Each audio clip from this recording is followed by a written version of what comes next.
It's lovely to see you all. I know some of you. I've worked with some of you. I've got drunk with some of you, Laurie. And I believe one of you has even given me a citation. So it's good to see you all here today. Let's press buttons. Oh, there we go.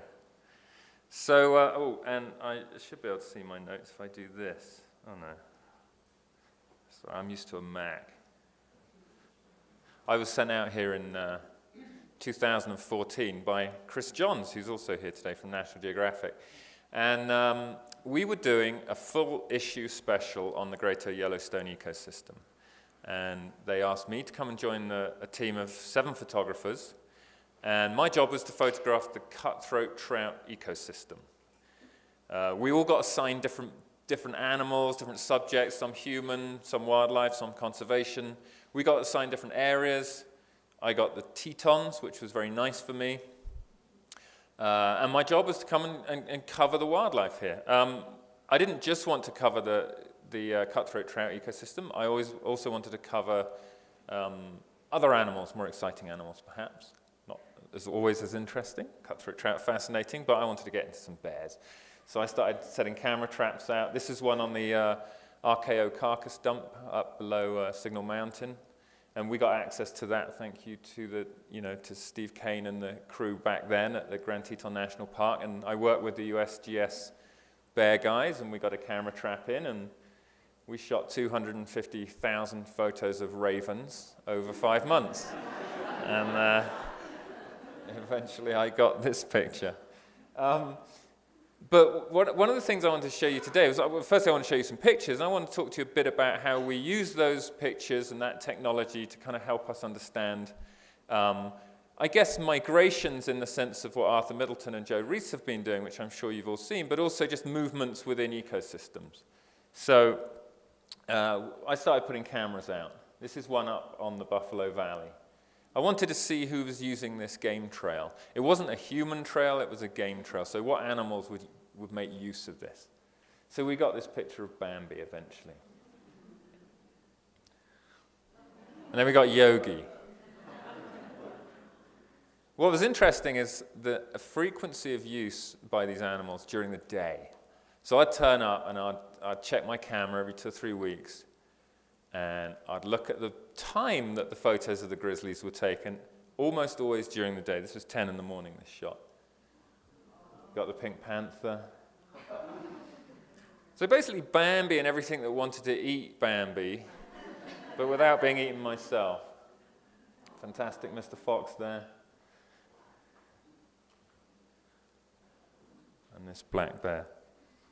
So I've been running these traps long periods of time. This one's actually, I ran this trap for 2 years just to get the frequency of species, the frequency of animals and the different species that are using this particular choke point on the Buffalo Valley. More recently, I've been working in an area which to me is a crucial choke point in the elk migration between Grand Teton National Park and the National Elk Refuge. It's up in Kelly, and due to the geography of it, it's got cliffs, it's got the Grovont River, and all the animals traveling south in the area are being forced across the river through a gap. And the result of that gap is we're seeing a large number of predators working that area, particularly this large male puma we've seen, this black bear. Unfortunately, we didn't get any wolves. I wanted wolves, but as I say to my American friends, you've spent the last 200 years shooting all the stupid ones, so now you've got really smart wolves that don't go through camera traps.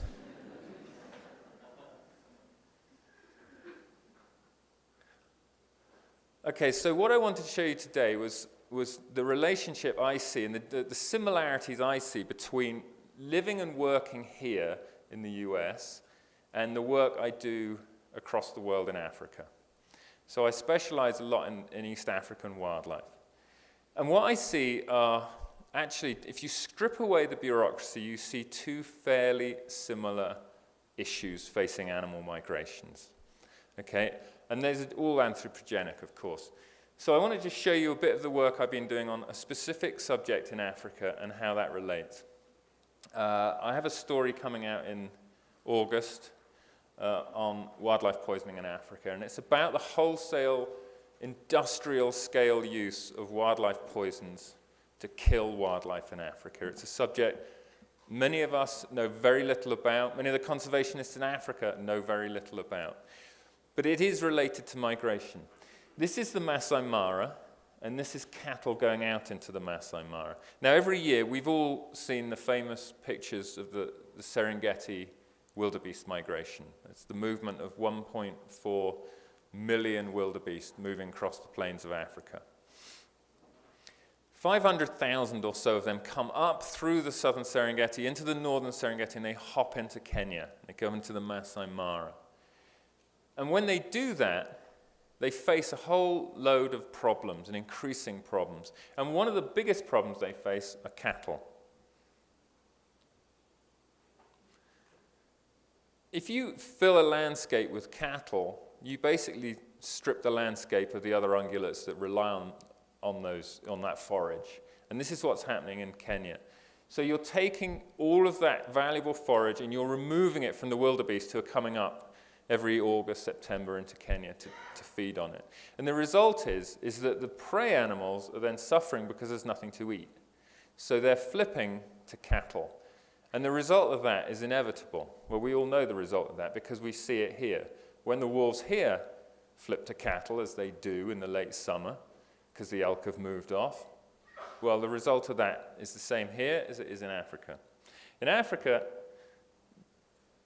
they kill them like this. This is one of the marsh pride. There were 3 lions killed. They'd attacked Maasai cattle because there's nothing else to eat.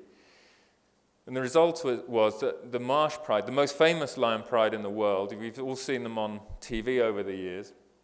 They were on Big Cat Diary and various things National Geographic have filmed. The result of this happening is they get poisoned. In America, they get shot. The predators get shot, and in Africa, they get poisoned. And this is how they do it. They get a very small amount of maybe $2 worth of poison, and it's illegal in most places. It's illegal to buy in the US, but it's manufactured here and it's sold in Africa. And you sprinkle a little bit on a cow, and you can take out all of the lions in the pride. You can take out all of the jackals, all the hyenas, all the vultures that feed on the dead jackals. So you have this catastrophic collapse of Africa's wildlife due to poisoning.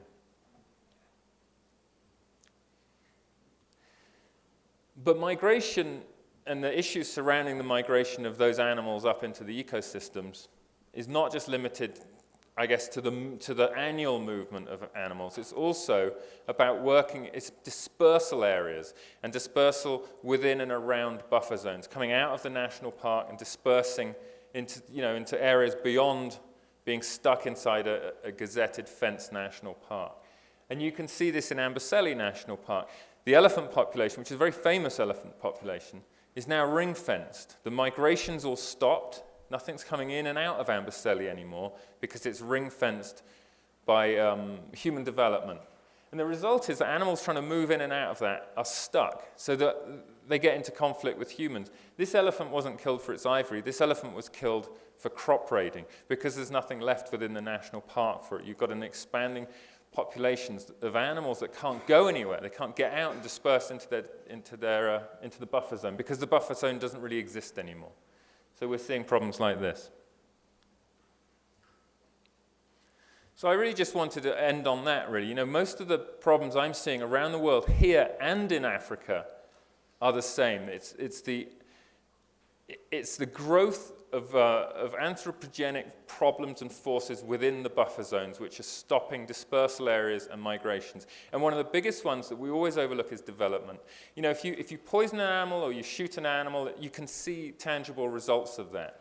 But development is a kind of silent killer, not of individual species, but as the species as a whole. In Africa, in Kenya particularly, is a very fast-growing population. They have no gazetting laws of any effect. So huge areas of the migration are being built on.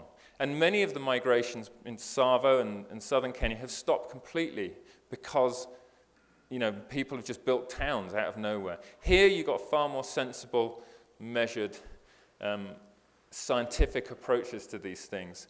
And as a result, we have a good and better chance of protecting these migration routes. But I still think, and this is really important, and this is what's come out of many of the scientists working on the mule deer migration that's really just been discovered. There's going to be so many more migrations we don't even know about. And so it's, I think, essential of what you guys are all doing today to try and get together and find out what it is before we build on top of it. Anyway, thank you.